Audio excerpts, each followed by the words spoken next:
Vous êtes dans une dynamique de souveraineté. Vous avez suivi l'actualité. La France, par exemple, c'est le président français Emmanuel Macron qui estime qu'en Afrique, les femmes font beaucoup d'enfants, évoquant la question des dividendes démographiques. C'est lui qui allait créer le Conseil présidentiel pour l'Afrique et en même temps la Banque mondiale. Qui est un renouvellement de la France-Afrique d'ailleurs. La Banque mondiale qui éjecte de l'argent sur le continent pour pouvoir répertorier les ressources à travers donc la carte à 1 milliard de la Banque mondiale. Toutes ces informations, vous les avez à votre portée. Qu'est-ce que vous en dites? Bon, déjà, Emmanuel Macron qui conseille aux nôtres de faire moins d'enfants. Vous savez, venant de quelqu'un qui n'arrive pas à en faire, je comprends qu'il puisse être en décalage avec nos réalités. Maintenant, il se trouve que chez nous, sans rentrer dans des détails, sans rentrer dans des détails, vous savez, eux ne passent pas leur temps à s'inquiéter de la manière dure dont ils parlent vis-à-vis de nous autres. Il serait temps qu'on cesse de se préoccuper de la manière dont ce qu'on dit est perçu par eux. Préoccupons-nous de nos propres intérêts. Monsieur Macron n'a pas à dire aux Africains et aux Africaines comment elles doivent gérer leur foyer. Ce sont les femmes africaines en priorité qui doivent décider. Certaines ne veulent pas faire trop d'enfants, d'autres veulent en faire beaucoup plus. C'est la liberté de la femme africaine de décider. Et ce n'est pas à monsieur Emmanuel Macron et Brigitte Macron, d'accord, de nous dire exactement, objectivement, ce qui est bon pour nous. Dire cela, je termine juste mon propos, s'il vous plaît, puisque vous voulez comprendre le fond de ma pensée. Dire cela ne signifie en aucun cas que nous sommes des extrémistes, que nous sommes des radicaux. Il ne faut pas qu'on tombe dans la caricature. Il y a un problème en Afrique, qui est qu'on passe beaucoup trop notre temps à nous préoccuper de la manière dont ce que nous pensons peut être perçu par l'extérieur. Préoccupons-nous de nos propres intérêts. Ça, c'est le premier point. Le deuxième point, en ce qui concerne le Conseil pour l'Afrique, c'est un renouvellement... Ce serait bien que vous répondiez à cette question. Mais justement, j'y réponds. Mais j'y réponds, si vous permettez. Un instant, quand il a dit la commission de la CEDEAO est devenue son porte-voix, mais parce que la CEDEAO, ce sont les secrétaires de Macron. Parce que la CEDEAO, ce sont les secrétaires de la France-Afrique depuis déjà trop longtemps. Parce que la CEDEAO, malheureusement, ne fait que suivre l'agenda fixé par l'Élysée. Parce que la CEDEAO, au lieu de servir le peuple, vous savez, la définition à la base de ministre, étymologiquement parlant, qu'est-ce que c'est? Ministre vient du latin ministère, qui signifie serviteur. Normalement, les ministres doivent être les serviteurs du peuple. Malheureusement, les gens de la CEDEAO sont les serviteurs, et je le dis comme je le pense, des autorités françaises. Depuis ça, c'est votre vision. Mais évidemment que ce n'est pas la vôtre, puisque c'est moi qui parle. Maintenant, puisqu'on accuse l'Occident parce qu'ils veulent décider pour l'Afrique, alors que même les Africains se mêlent à ce jeu. Non, pas même les Africains, les élites africaines. Je pense que c'est extrêmement important de réagir de cette façon. Vous savez, on ne peut plus tricher aujourd'hui. Au XXIe siècle, Internet a changé complètement la donne. Est-ce que vous avez vu la réaction, justement, des internautes africains et de l'Afrique 2.0 par rapport aux déclarations et aux déclamations, non seulement d'Emmanuel Macron, mais ensuite à la redite complètement hystérique et pathétique, à mon sens et mon point de vue, des membres de la CEDEAO? Eh bien, des parlementaires de la CEDEAO, pas toujours forcément bien élus d'ailleurs, on peut aussi se poser la question dessus, il y a beaucoup de choses qu'on pourrait dire, mais on ne va pas remonter sur la problématique des élections en Afrique, sinon on risquerait de faire une thèse dessus. Mais ce que je dis simplement, en étant le plus sympathique et gentil possible, parce que je pense à ma famille qui me dit il ne faut pas qu'on pique trop de certains dirigeants politiques, mais je dis toujours quand même ce que je pense. Il y a une évidence. Les dirigeants de la CEDEAO, malheureusement, sont issus d'un logiciel qui est politiquement parlant périmé. Ce sont des gens qui sont nés, qui ont été formés en pensant que la France était le centre de gravité de l'humanité. La nouvelle jeunesse africaine pense que le centre de gravité de son humanité, ça doit être l'Afrique elle-même. Et donc, par conséquent, elle ne veut pas qu'on lui impose un agenda qui n'a pas été décidé par elle-même.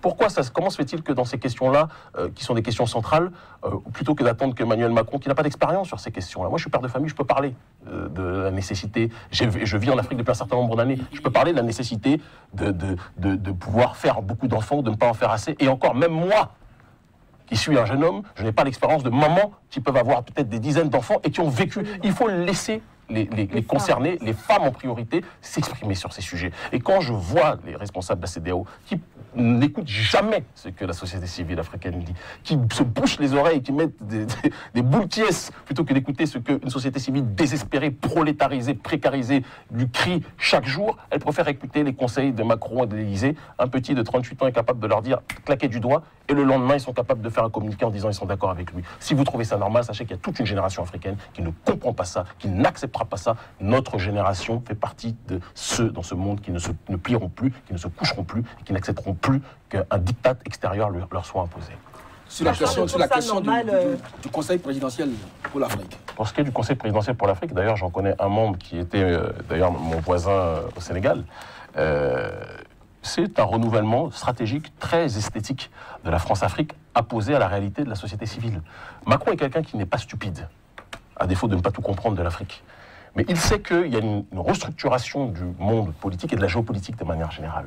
Au XXe siècle, le monde politique était incarcéré entre les mains d'élites, d'accord, dans la sphère politico-électorale de manière générale. Si vous n'étiez pas dans une logique de vous présenter un scrutin, vous ne pouviez pas vous qualifier de politique. Au XXIe siècle, excusez-moi, on constate qu'il y a une restructuration de ce monde politique-là. Zbigniew Brzezinski, l'un des plus grands conseillers américains aux États-Unis et des conseillers des présidents, des successifs présidents aux États-Unis, disait qu'il y aurait cette métamorphose-là et que le XXIe siècle serait le terrain de la société civile. Macron l'a compris.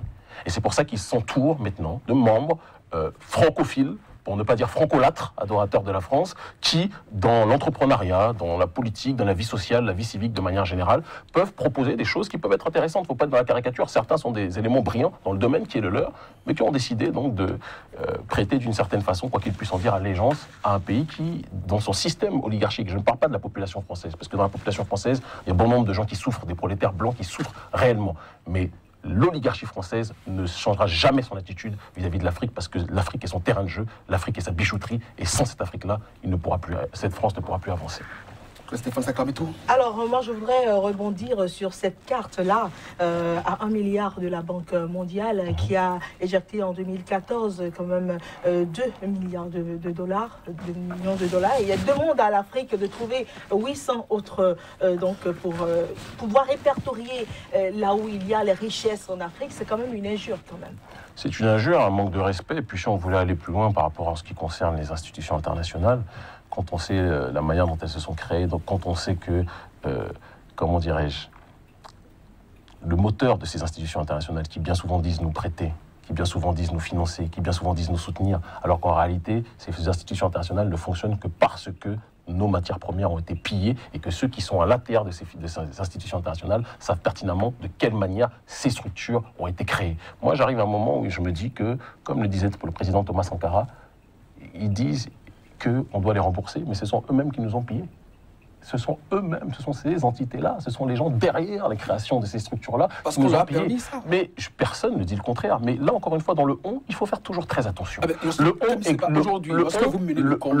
est globalisant. Votre on, monsieur, je vous le dis, mon frère, avec toute l'affection, je suis heureux de vous retrouver. Je suis heureux de vous voir. J'apprécie votre démarche. Mais le on que vous utilisez, mon frère, est un on globalisant.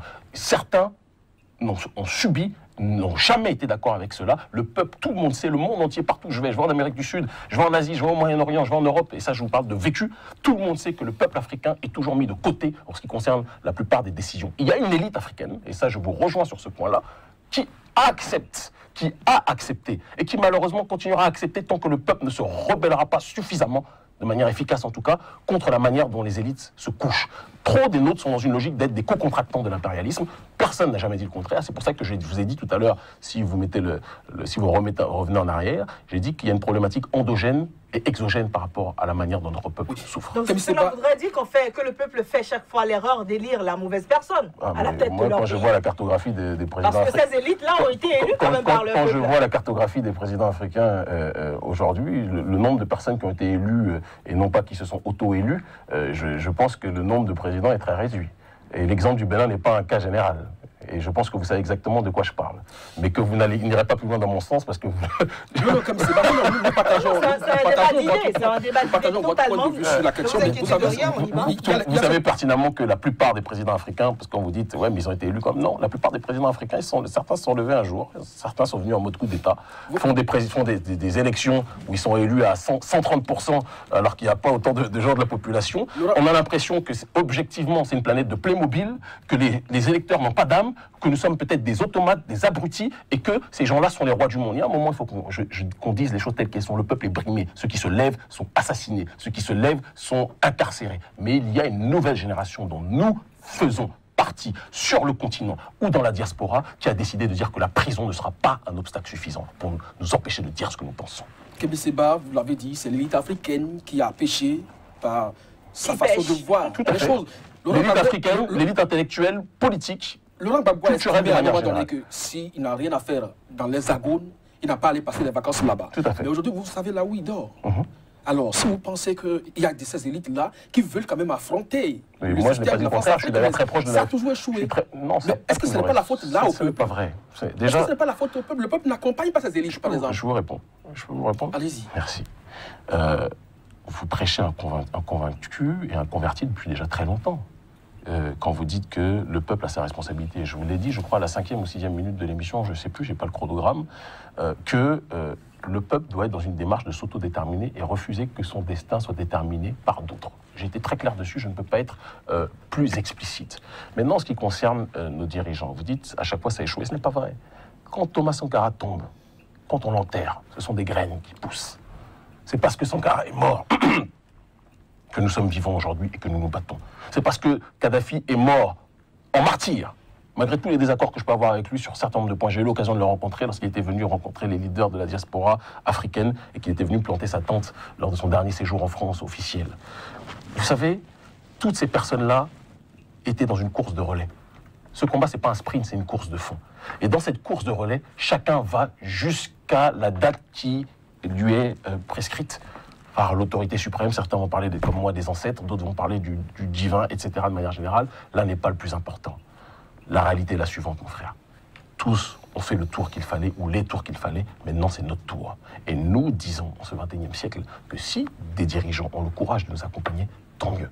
S'ils n'ont pas le courage de nous accompagner, tant pis, il se passera sur le continent africain ce qui s'est passé de manière civique partout dans le monde dès lors que les élites se bouchaient les oreilles face au peuple. C'est ce que je dis et je suis très clair dessus. C'est justement peut-être à ce niveau-là que d'aucuns disent qu'on ne vous comprend pas parce qu'aujourd'hui, il y a Macky Sall par exemple sur la question de la souveraineté du franc CFA qui estime que si la voie proprement est tracée sans aucune intention politique, eh bien, ils peuvent l'emprunter dans le cas contraire, il vaut mieux rester dans l'espace. Mais vous savez pourquoi Macky Sall dit ça? Parce que Macky Sall est pieds, mains liés, peut-être même jusqu'au caleçon, je ne vais pas rentrer jusqu'à ce détail-là, je ne l'ai pas vu, avec la France. Quand on parle des APE qui sont financés structurellement de fonds, exactement, qui sont financés de A à Z par la France, Macky Sall a besoin, se lève en pensant à la France, dort en pensant à la France, mange le tchèp en pensant à la France. Ça, c'est une réalité. Et quand, sénégalais. Exactement. Et dès lors qu'on lui dit, et encore, c'est sénégalais, il y a des repas qui sont issus de la colonisation, ce n'était pas les repas typiques, d'ailleurs, du Sénégal, si on veut rentrer dans le détail. Mais je ne vais pas faire un cours d'histoire sur l'art culinaire, même si l'art culinaire, lui aussi, est politique. Mais on y reviendra, et Sankara le disait, contrôlons ce qu'il y a dans nos assiettes, parce que c'est politique, comme quoi ça l'est un minimum. Mais maintenant, juste pour revenir sur ce qu'on dit. Macky Sall, Ouattara, et des tas d'autres dirigeants africains, même ceux qui seraient enclins à écouter peut-être un débat qui en réalité n'a pas lieu d'être, parce que, je le dis, je le répète, la question du franc CFA a été réglée avant ma naissance. Monsieur Pouemi, dans son livre sur le franc CFA, sur la nécessité de sortir le franc CFA, avait donné toutes les bases. Muammar al-Kadhafi, quand il crée la monnaie, sa monnaie unique, son projet de monnaie unique qui était le dinar or, et Wikileaks a sorti les câbles révélant que Sarkozy et que Hillary Clinton, dès lors qu'ils ont vu qu'il avait trouvé la solution et l'alternative au franc CFA, ils se sont tous dit que ça va être un danger pour tout le monde, il faut l'assassiner. Olim Pio a été assassiné parce qu'il voulait sortir de cela. Tout le monde sait qu'il faut sortir du CFA. Mais certains n'ont pas intérêt à quitter cette plantation parce que de un, c'est une question de vie ou de mort et tout le monde n'est pas prêt à mourir pour cela, même si on va tous mourir, mais certains ne sont pas prêts à mourir de manière courageuse. Et de l'autre, certains touchent un certain nombre de perdièmes aussi. C'est des choses qu'on ne dit pas assez. De cette plantation, il y a des matons dans cette prison. Moi, j'ai fait de la prison. J'ai été mis en prison toujours pour mes idées politiques. De cette plantation, et dans chaque prison, il y a des gardiens de prison. Certains sont gentils, d'autres pas. Ces derniers-là servent les intérêts de ceux qui sont leurs fournisseurs à l'intérieur de la prison. Ceux qui sont leurs fournisseurs à l'intérieur de la prison, c'est la France, c'est le gouvernement français. Et certains sont les matons et se présentent comme nous, vis-à-vis de nous, comme des présidents, mais servent des intérêts beaucoup plus exogènes que des intérêts endogènes. C'est mon point de vue et je les assume à 1000%. Abandon du franc CFA au profit d'une nouvelle monnaie strictement africaine, est-ce vraiment la solution aujourd'hui?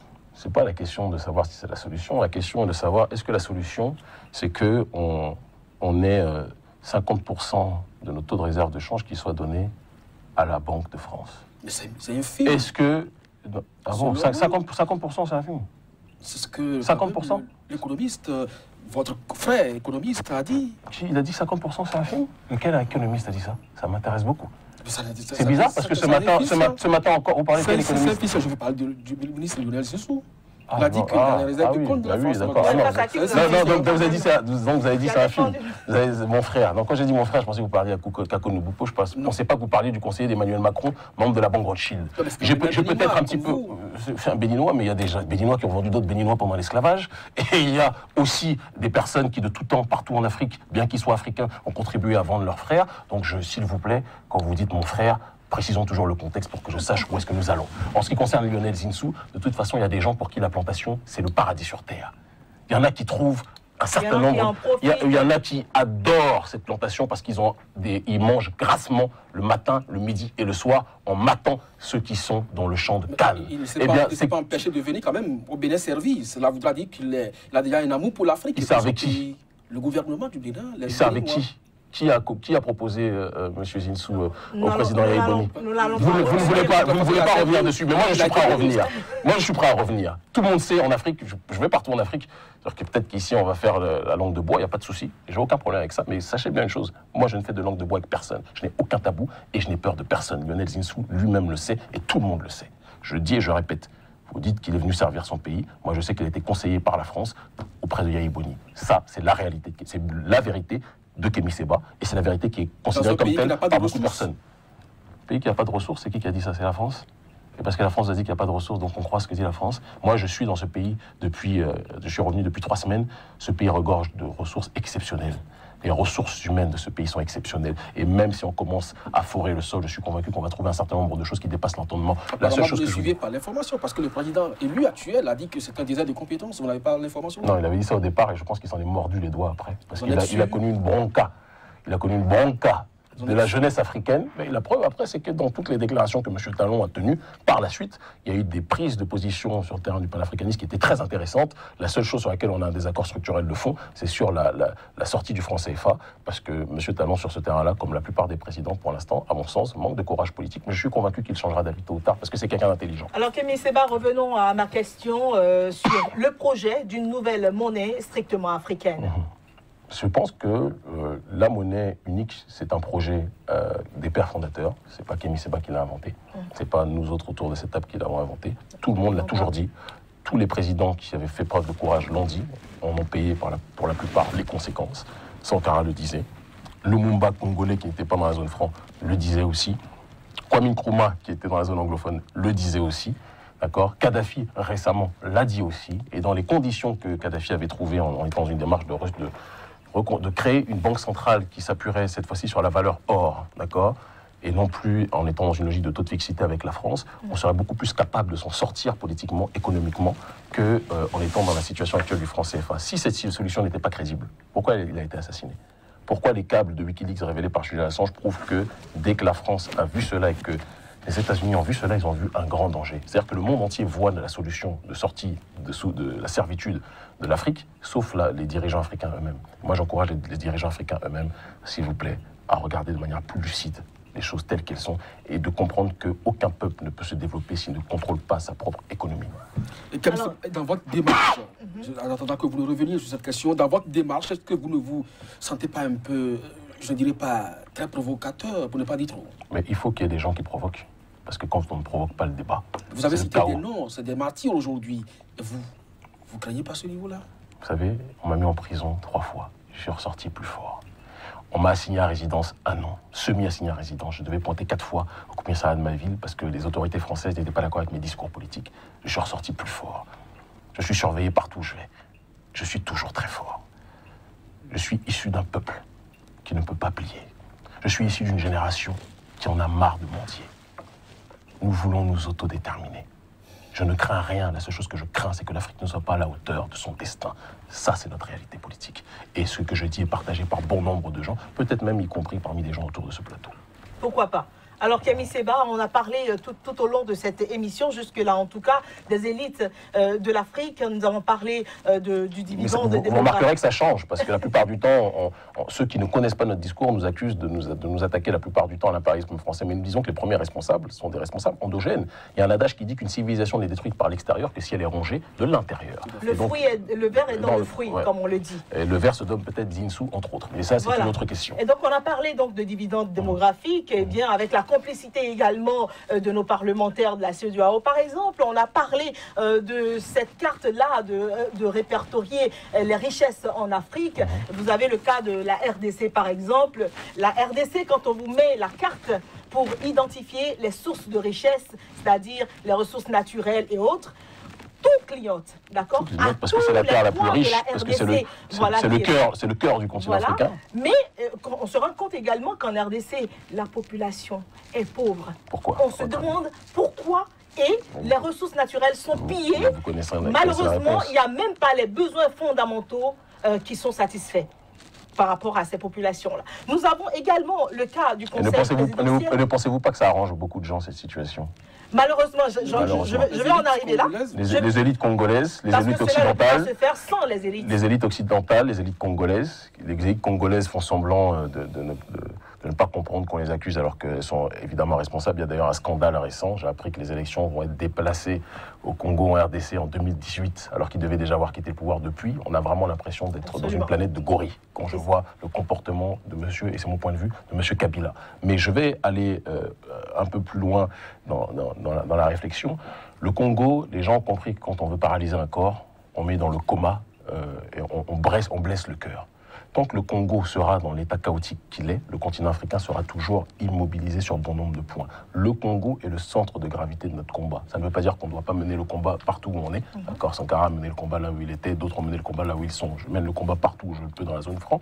Mais il est certain que nous devons tôt ou tard nous préoccuper de la manière dramatique dont nos matières premières sont pillées par des gens qui se présentent comme nos amis. Ce sont les mêmes qui condamnent le gouvernement Kabila, parce qu'il y a aussi une schizophrénie dans cette situation-là. Ils condamnent le gouvernement Kabila en étant dans une démarche de le soutenir une fois la nuit tombée. Et puis il y a un oligarque là-bas qui n'a pas grand-chose de congolais, qui s'appelle Dan Gertler, qui est le propriétaire en réalité de la RDC, le diamantaire, celui qui a une fortune qui dépasse l'entendement, et qui, justement, se sert de ces pillages-là. Mais il n'est pas le seul. Il y a aussi des Noirs qui sont dans cette responsabilité. Il y a quelqu'un qui est beaucoup monté en exemple, présenté en exemple en Afrique, comme Paul Kagame, qui, il faut le reconnaître, sur le terrain de la croissance de son pays, fait des choses de manière exceptionnelle. Son pays est parti du chaos et remonté en haut. Il faut voir après, analyser ses partenariats pour comprendre pourquoi il en est arrivé là aussi. On serait peut-être nuancé, mais la responsabilité du Rwanda, en tout cas pas des Rwandais, parce que je n'aime pas parler des peuples qui ne sont pas toujours concernés par ces questions,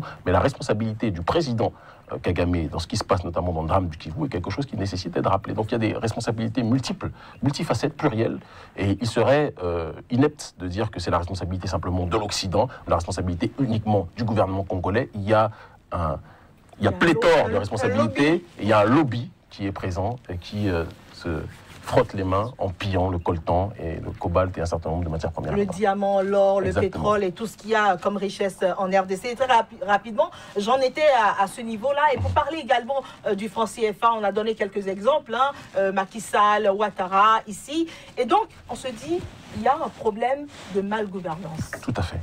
Alors, est-ce que les Africains sont assez responsables aujourd'hui quand on parle de nouvelle monnaie? Qui va se charger de cette gestion de la nouvelle monnaie? On ne peut pas compter sur nos dirigeants. Quand vous dites qu'il y a malgouvernance, c'est que déjà la malgouvernance est inhérente au système politique dans lequel nous vivons. C'est-à-dire qu'il y a un système politique qui nous a été imposé durant la période de colonisation, que nous avons malheureusement répété quand la prétendue décolonisation est arrivée, et qui a fait qu'on était dans un système d'aliénation politique. On nous parle bien souvent de gauche, de droite. La plupart des gens qui sont politiques dans nos pays ne comprennent même pas la différence entre les deux bords. Certains se revendiquent de gauche alors qu'ils sont complètement ultralibéraux. Certains se revendiquent dans le socialisme alors qu'ils sont dans l'ultralibéralisme dérégulé. Donc il y a toujours une schizophrénie sur ce terrain-là. Et au-delà de ça, je veux dire que de manière intrinsèque, le système politique dans sa manière de faire aujourd'hui n'a jamais été appliqué à nos réalités endogènes. De telle sorte que quand on parle de malgouvernance, le ver était dans le fruit depuis le départ. Et aujourd'hui, si on veut lutter contre cette malgouvernance, il faut qu'il y ait des élites qui soient, comment dirais-je, le miroir, le reflet de cette société civile. Et cela signifie que la société civile doit elle aussi beaucoup plus prendre ses responsabilités. Et c'est là où notre ONG Urgence panafricaniste reprend son rôle plus que jamais.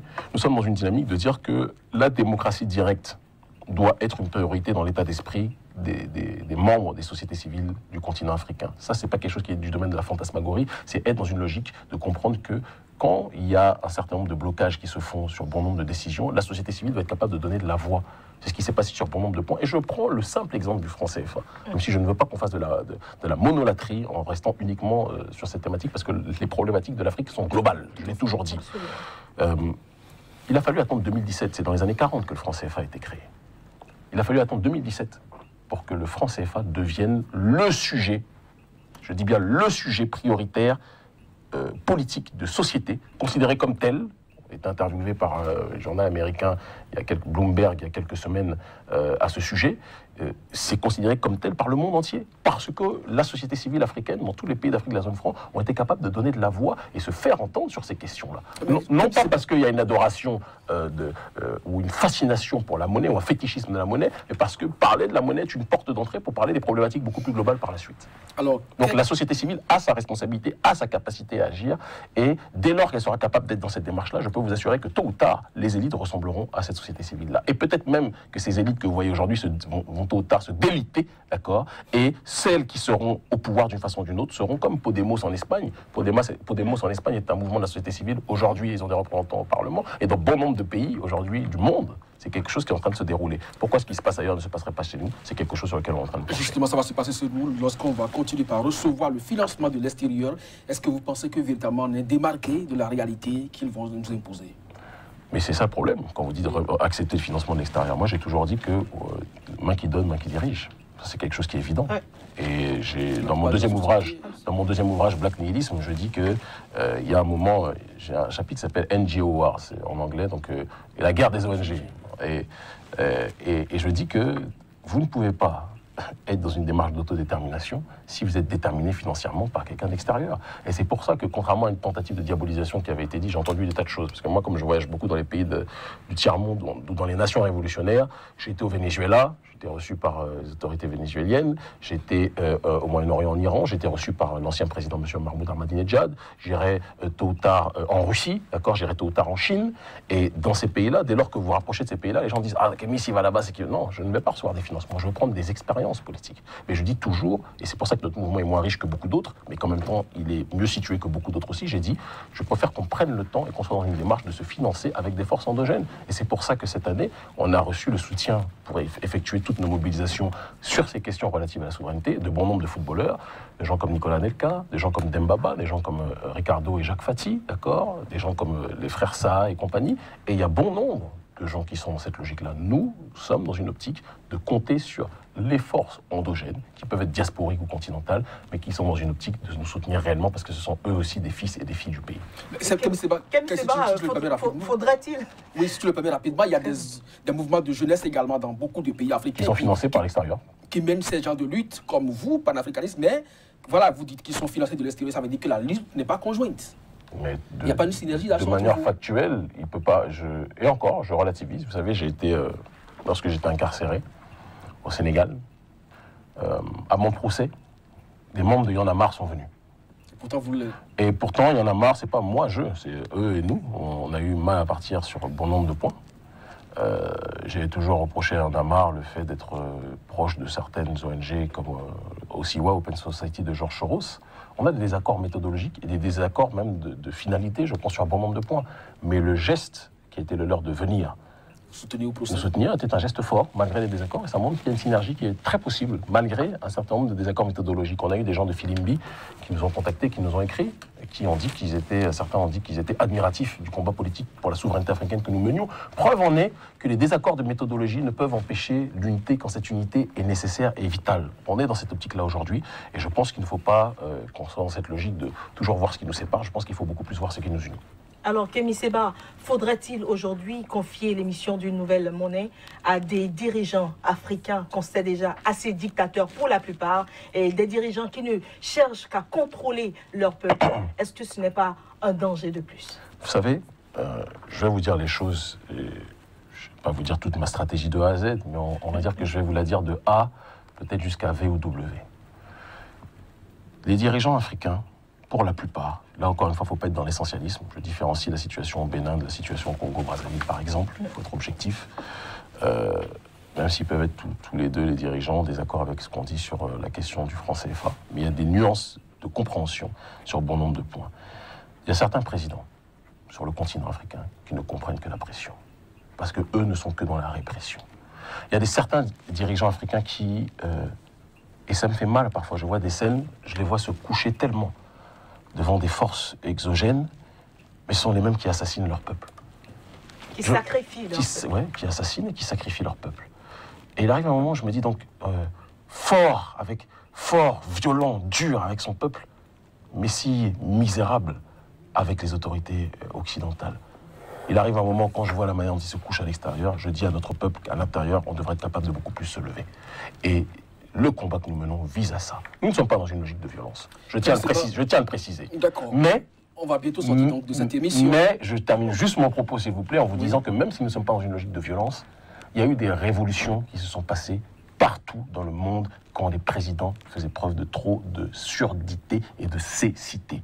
Eh bien, nous, on va être dans la nécessité, parfois, de bousculer les lignes et de pousser les choses et les gens, de manière non violente, je précise toujours, pousser les gens dans leur dernier retranchement. Et si certains présidents ne sont pas capables d'écouter le peuple, on va leur forcer à tendre l'oreille d'une façon ou d'une autre. Kaby Séba, depuis 2011, vous étiez au Sénégal. Depuis bientôt 3 semaines, vous êtes au Bénin. Est-ce que vous avez l'impression que vous connaissez déjà l'Afrique de façon intrinsèque? Est-ce que vous n'avez pas l'impression que Kwame Nkrumah disait vous débarquez de quelque part et vous donnez des leçons aux gens? Kwame Nkrumah disait que ce n'est pas parce que vous êtes né en Afrique que vous connaissez l'Afrique et que vous pouvez être né dans la diaspora et connaître mieux l'Afrique que beaucoup. Le panafricanisme, vous savez où est-ce qu'il est né? Il est né dans la diaspora. On pourrait dire que donc le panafricanisme est né émanant de personnes qui ne connaissaient pas l'Afrique. Et pourtant, les pères fondateurs ont tous pris du panafricanisme continental, ont tous pris les idées, je termine, parce que c'est très important, et c'est très sublime cette réflexion, ont repris les idées de ces enfants de la diaspora, déportés, déracinés ou autres, parce qu'ils ont compris que parfois, quand on a du recul, on a beaucoup plus une vision d'ensemble que des personnes qui peuvent être installées localement et ne pas avoir une vision globale. Donc je reviens et je reflue sur votre question en vous disant que moi, quand je vais en Afrique, je ne reste pas dans mon palace, je suis au milieu du bitume, je suis au milieu du prolétariat, je vais dans les villages, je vais avec les nécessiteux, je vais avec les opprimés. Et s'il y a autant de personnes qui nous aiment sur le continent aujourd'hui, d'accord, c'est parce qu'ils savent que le message qui est le nôtre est un message émanant de leur souffrance, émanant de leur douleur et émanant de leur ostracisation. Raison pour laquelle les autorités françaises nous craignent sur bon nombre de points. Kaby Séba, urgence panafricaniste, comment agir sur les systèmes électoraux en Afrique pour changer la donne? Parce que c'est ça, vous l'avez prôné tout au long de cette émission, il faut revoir les choses à la base, il faut une participation endogène, il faut d'accord. Comment? Parce que c'est sur ça qu'il faut agir. Je vous réponds complètement en vous disant ce que nous faisons déjà actuellement. Vous avez juste 1 minute. 1 minute top chrono. Aujourd'hui, quand on parle de politique, politéa, participation à la vie de la cité, déjà il faut qu'on redéfinisse cette réflexion auprès du peuple. Ça ne se limite pas à la question électorale. Il faut que chaque citoyen dans cette société comprennent qu'il a un rôle politique à jouer. L'exemple du printemps arabe a montré que quand il y avait des mécontentements à l'intérieur du peuple, des présidents qui étaient des dictateurs et qui se pensaient éternels, ont été débusqués très rapidement au bout d'un certain nombre de choses. Nous disons que s'il y a un problème sur le terrain écologique, les membres de la société civile doivent se réunir, doivent faire entendre de la voix. Avec Internet, l'information circule et plus personne ne peut censurer. C'est fini le monde de la télé unique ou du journal unique, où si vous n'êtes pas d'accord avec le président, vous ne pouvez plus vous faire entendre. Aujourd'hui, il y a des tas d'avis qui ne peuvent pas être en harmonie avec ces avis des autorités, qui peuvent se propager, se véhiculer partout sur le continent et devenir des avis majoritaires. C'est le cas des plupart des questions que nous soulevons aujourd'hui. Et je répète qu'avant d'arriver à la dynamique électorale, il faut déjà un nouveau type de citoyen africain. Il faut que les citoyens comprennent qu'il ne doit pas être quelqu'un qui subit, il ne doit pas être un spectateur, comme dit ma fille, mais il doit être un acteur. Et bien ce que disait ma fille sur ce terrain-là est extrêmement si la société civile est corrompue? Non, je suis membre de la société civile et je suis tout sauf dans la corruption. Et il y a bon nombre de gens au sein de cette société civile-là qui sont dans une logique d'autodétermination. Il y a en effet deux tendances.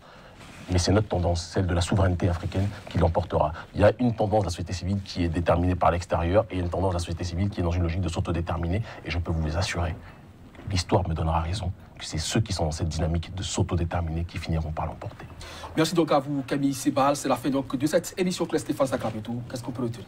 Ce qu'on peut retenir, il faut dire que Urgence panafricaniste a été créée pour défendre les causes de l'Afrique, des Africains et de ses descendants de l'Afrique également. Et donc, il faut commencer par la lutte des jeunes qui se propage de plus en plus avec ce mouvement créé par Kaby Séba à travers toute l'Afrique et de plus en plus dans la diaspora, en Europe et en Amérique également. Ça, c'est un mouvement très important. On espère que cela on pourra voir les fruits comme exactement. Je pense qu'on commence à les voir déjà parce que cette prise de conscience est globalisée, mais ça va finir par s'accentuer plus que jamais. Merci à vous. Et je termine parce que je suis un grand coquin, un grand bandit en vous disant que je vous remercie profondément pour cette émission, mais quand les médias français essayent d'éteindre la voix de ceux qui résistent, je vous en supplie, ne vous faites pas le relais Nous allons porter d'avis cette fois. extérieur. D'ailleurs, si Voilà. Sika C'est est d'ailleurs ici, pour vous a ça accueilli. qu'on vous a C'est accueilli. parce que donc, le combat est notre et nous partageons ici. Merci infiniment. Sika, c'est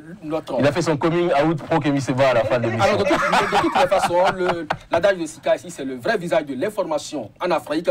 Et si vous êtes là, c'est pour porter la voix de l'Afrique. Merci Et infiniment. on va vous accompagner à notre manière. Merci Mesdames et messieurs, ce sera donc tout pour la fin de cette émission ici et ailleurs. Nous recevions donc pour vous cet activiste, chroniqueur, essayiste Kémy Séba. Il reviendra de temps à autre pour davantage faire porter sa voix et faire comprendre sa méthodologie, sa vision pour l'Afrique véritablement libre. On peut qu'ils ne le comprennent pas. Indépendant. À chacun et à tous, merci de nous avoir servi et à très bientôt Kémy Séba. À très bientôt. Au revoir.